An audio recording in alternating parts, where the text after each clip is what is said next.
اعوذ باللہ من الشیطان الرجیم بسم اللہ الرحمن الرحیم الا ان للہ من فی السماوات ومن فی الارض وما يتبع الذین يدعون من دون اللہ شرکاء ان يتبعون الا الظن وان هم الا يخرصون هو الذی جعل لكم اللیل لتسکنوا فیہ والنہار مبصرا ان فی ذلک لآیات لقوم یسمعون۔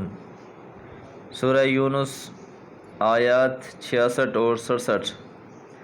الا خبردار، سن رکھو، ان یقیناً للہ اللہ ہی کے لیے ہے، من فی السماوات جو آسمانوں میں ہیں، ومن فی الارض اور جو زمین میں ہے۔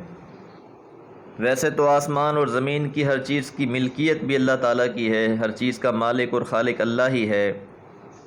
ساتھ ساتھ یہ بھی انسان کو بات ذہن نشین کرائی جا رہی ہے کہ جو مخلوقات ہیں، چاہے آسمانوں میں ہیں فرشتوں کی صورت میں، یا اللہ کی کوئی اور مخلوق ہے، یا زمین میں بسنے والے انسان ہیں، جن ہیں، یا کوئی اور مخلوق ہے، یہ بھی سب کے سب اللہ ہی کے لیے ہیں، اللہ ہی ان کا خالق اور مالک ہے۔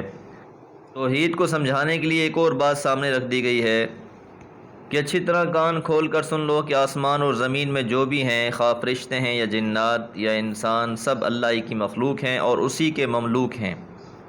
ان میں سے کسی کا یہ درجہ نہیں ہے کہ وہ اللہ کی خدائی میں شریک اور سہیم ہو۔ تو جو لوگ اللہ کے سوا دوسروں کو پکارتے ہیں، وہ فی الحقیقت اللہ کے شریکوں کی پیروی نہیں کر رہے۔ اس لیے فرمایا وما یتبع الذین یدعون من دون اللہ شرکاء، وما یتبع اور نہیں یہ اتباع کرتے، الذین جو لوگ یدعون پکارتے ہیں، من دون اللہ اللہ کے سوا، شرکاء شریکوں کو، کہ اللہ کے سوا جن شریکوں کو پکارا جا رہا ہے، حقیقت میں یہ ان شرکاء کی بھی اتباع نہیں کر رہے، کیونکہ اللہ کا کوئی شریک ہے ہی نہیں۔ تو جن کو انہوں نے اللہ کا شریک بنا رکھا ہے، ان یتبعون الا الظن، نہیں وہ اتباع کر رہے مگر گمان کی، کہ ان کے ذہن کی اختراع ہے، ان کے گمان ہیں، حقیقت کچھ بھی نہیں ہے۔ جن کو یہ اللہ کے علاوہ پکار رہے ہیں، ان کی کوئی حیثیت نہیں ہے کہ انہیں اس اعتبار سے پکارا جائے۔ اللہ کے کتنے ہی برگزیدہ کیوں نہ ہوں، اللہ کے کتنے ہی پیارے کیوں نہ ہوں، لیکن انہیں اللہ کا شریک اور ساجی نہیں بنایا جا سکتا۔ اللہ کو چھوڑ کر ان کو پکارا نہیں جا سکتا۔ اس لیے جو لوگ ان کو پکار رہے ہیں اللہ کا شریک سمجھ کر، تو فرمایا کہ یہ لوگ صرف اپنے گمان کی اتباع کر رہے ہیں۔ وَإِنْهُمْ اور نہیں ہے وہ الا مگر یخرصون، اٹکل کے تیر چلاتے، اپنی ہی طرف سے اندازے لگا لیتے ہیں، اپنی ہی اختراع کر لیتے ہیں، اپنی ہی طرف سے چیزوں کو گھڑ لیتے ہیں، اور خود اپنے ہی طور پر یہ سمجھ لیتے ہیں کہ یہ اللہ کے شریک ہیں، حالانکہ ان کی کوئی حیثیت نہیں ہے اس اعتبار سے کہ انہیں اللہ کا شریک بنایا جائے۔ سب کی سب چیزیں اللہ کی مخلوق ہیں، اور جو مخلوق ہو وہ خالق کا شریک کیسے ہو سکتا ہے؟ پھر اللہ تعالیٰ کی شان اور قدرت بیان کی جا رہی ہے، وہی هو الذی، وہ اللہ ہی ہے، جعل بنایا ہے، لکم اللیل جس نے رات کو، لتسکنوا تاکہ تم سکون حاصل کرو، فیہ اس میں، والنہار اور دن کو، مبصرا روشن، کہ اللہ وہ ہے جس نے زمین آسمان کو تخلیق کیا اور پھر اس کے اندر ایک نظام بنا دیا، کہ اللہ تعالیٰ نے رات کو انسانوں کے لیے مظلم اندھیری بنا دیا ہے تاکہ لوگ اس میں سکون حاصل کر سکیں، سکون سے لوگ سوئیں، اور دن کو اللہ تعالیٰ نے روشن بنا دیا ہے تاکہ لوگوں کو کام کاج میں آسانی ہو جائے۔ جس طرح اللہ تعالیٰ نے ایک اور جگہ پر ارشاد فرمایا وَجَعَلْنَا اللَّيْلَ لِبَاسًا وَجَعَلْنَا النَّهَارَ مَعَاشًا، کہ ہم نے رات کو لباس بنا دیا ہے اور دن کو تمہارے لیے معیشت کا ذریعہ بنا دیا ہے۔ یہاں اس اصول کو بھی سمجھ لینا چاہیے کہ رات کو اللہ تعالیٰ نے سکون کے لیے بنایا ہے اور دن کو اللہ تعالیٰ نے آرام کے لیے بنایا ہے، اور حتی الامکان اس قانون کو توڑنے کی کوشش نہیں کرنی چاہیے۔ جو لوگ اس کے برعکس زندگی گزارتے ہیں، راتوں کو جاگتے ہیں اور دن کو سوتے ہیں، وہ اپنا بہت سا نقصان اٹھاتے ہیں، دین کے اعتبار سے بھی اور دنیا کے اعتبار سے بھی۔ اس لیے اللہ نے ساتھ یہ بھی ارشاد فرما دیا ان فی ذالک یقیناً اس میں لآیات یقیناً نشانیاں ہیں لقوم ایسی قوم کے لیے یسمعون جو سننے والی ہے۔ تو جو لوگ سوچتے ہیں، سنتے ہیں، سمجھتے ہیں، ان کے لیے ان چیزوں کے اندر بڑی بڑی علامتیں اور نشانیاں ہیں اللہ تعالیٰ کی طرف سے۔ اگر اللہ تعالیٰ پورے وقت کو صرف دن سے بدل دیں، صرف دن ہی دن ہو، رات نہ آئے، تو انسانوں کی حالت کیا ہو جائے گی؟ چرند پرند حیوانات کوئی بھی مخلوق یہاں پر سکھ سے جی نہ پائے۔ یا اللہ تعالیٰ رات متعین کر دے اور مقرر کر دے، بس رات ہی رات ہو ہر وقت، تو انسان کے لیے جینا کتنا دشوار ہو جائے۔ تو یہ اللہ تعالیٰ کی بہت بڑی حکمتیں، علامتیں اور نشانیاں ہیں ایسی قوم کے لیے جو سوچنے والی اور سمجھنے والی ہے۔ اللہ تعالیٰ سے دعا ہے اللہ تعالیٰ ان مثالوں کو سمجھ کر زندگی کو سنوارنے کی توفیق عطا فرمائے۔ وما علیہ الا البلاغ۔ اعوذ باللہ من الشیطان الرجیم، بسم اللہ الرحمن الرحیم۔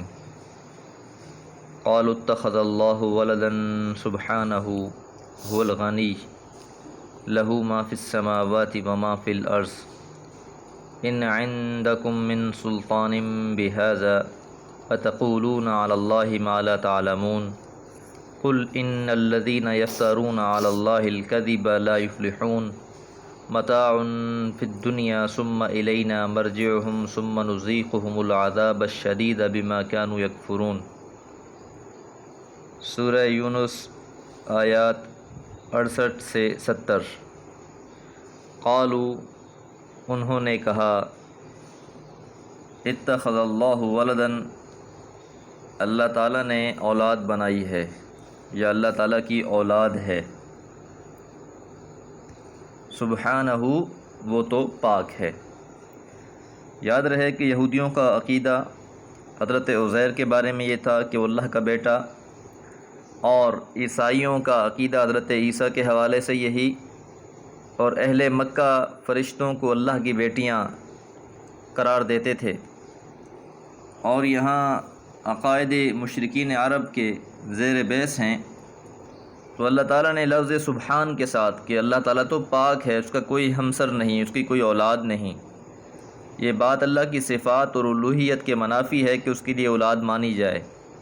اس کے لیے جو اولاد ہوگی وہ اللہ کی ذات کا ایک جز، اس کی تمثیل و نظیر ہوگی، اور یہ شرک فی الذات کہلاتا ہے۔ هو الغنی وہ بے نیاز ہے، یعنی اللہ اس بات سے مستغنی ہے کہ اس کی اولاد ہو۔ آدمی کو اولاد کی ضرورت اس لیے ہوتی ہے کہ وہ اس کی نسل کی بقا کا ذریعہ بنتی ہے، اس کے کاروبار میں اس کی مددگار ہوتی ہے، جب وہ بوڑھا ہوتا ہے تو اس کو سہارا دیتی ہے۔ اللہ ان تمام ضروریات اور حالات سے بالا تر، مستغنی اور بے نیاز ہے۔ لہو اسی کے لیے ہے ما فی السماواتی جو کچھ آسمانوں میں ہے، وما فی الارض اور جو کچھ زمین میں ہے۔ تو زمین کی ہر چیز اللہ ہی کی ملکیت ہے۔ ان عندہم یا ان کے پاس ہے من سلطان کوئی دلیل، یہ جو اتنی بڑی بڑی باتیں کہہ رہے ہیں بہذا اس موضوع کے متعلق اللہ کے حوالے سے، اولاد کے حوالے سے، تو کیا ان کے پاس کوئی اس بات کے دلیل ہے؟ ام تقولون یا تم کہہ رہے ہو علی اللہ اللہ کے بارے میں ما لا تعلمون جو تم خود بھی نہیں جانتے۔ اختراعی باتیں ہیں، خود ایجاد کر لی ہیں، اور تمہیں بھی ان کی حقیقت سے آشنائی نہیں ہے۔ اپنی ناواقفیت اور جہالت کی بنا پر تم یہ کہے جا رہے ہو۔ قل فرما دیجئے ان الذین یقیناً جو لوگ یفترون گھڑ لیتے ہیں علی اللہ اللہ کے بارے میں الکذب جھوٹ، یعنی اللہ کی ذات پر بھی جو لوگ جھوٹے بہتان لگاتے ہیں، جھوٹی نسبتیں اللہ کی طرف کرتے ہیں، لا یفلحون وہ فلاح نہیں پائیں گے۔ اور لفظ فلاح قرآن مجید میں آخرت کی کامیابی اور سرخروئی کے لیے استعمال ہوتا ہے۔ اور یہ یقینی بات ہے کہ جو لوگ اتنا گھناؤنا جرم کر رہے ہیں، بھلا وہ کیسے فلاح پا سکتے ہیں؟ کیونکہ یہ تو ایک ایسا جرم ہے جس کی معافی ہے ہی نہیں۔ جو لوگ اللہ کی ذات و صفات میں شرک کرتے کرتے مر جائیں، اسی شرک پر ان کی موت ہو جائے تو ان کا ابدی ٹھکانہ، ہمیشہ ہمیشہ کا ٹھکانہ جہنم ہے۔ البتہ اگر کسی انسان کو دنیا میں ہی اس بات کا ادراک ہو جاتا ہے اور وہ اپنی غلطی پر پشیمان ہوتا ہے، توبہ استغفار کر لیتا ہے، تو پھر شرک کی بھی معافی ہے۔ لیکن اگر شرک پر ہی موت ہو جائے تو یہ بہت بڑی بدقسمتی ہے۔ متاعن ساز و سامان ہے، فائدہ ہے، فی الدنیا دنیا میں چند دن کی عارضی زندگی ہے جس کا مال و متاع ہے، ثم پھر الینا ہماری ہی طرف، مرجعہم ان کا لوٹایا جانا ہے، کہ دنیا میں تو ان کو اختیار ہے، یہ اپنی من مانی اور اپنی مرضی سے یہ اپنے عقائد بھی بنائے بیٹھے ہیں اور اس کے مطابق یہ عمل بھی کر رہے ہیں، لیکن بالآخر یہ ساز و سامان دنیا کا مال و متاع ختم ہو جانا ہے اور انسان نے اس دنیا سے کوچ کر جانا ہے اور اللہ کی بارگاہ میں انسان نے حاضر ہو جانا ہے۔ تو ایسے لوگ جنہوں نے اللہ کے بارے میں جھوٹ گھڑ رکھے ہیں، وہ جب اللہ کی بارگاہ میں حاضر ہوں گے تو ان کے ساتھ کیا معاملہ ہوگا؟ ثم پھر نذیقہم ہم چکھائیں گے انہیں، عذاب الشدید سخت قسم کا عذاب، ایسا عذاب کہ جس کی صفت ہی شدت ہے، بما کانوا یکفرون بسبب جو وہ انکار کر دیا کرتے تھے۔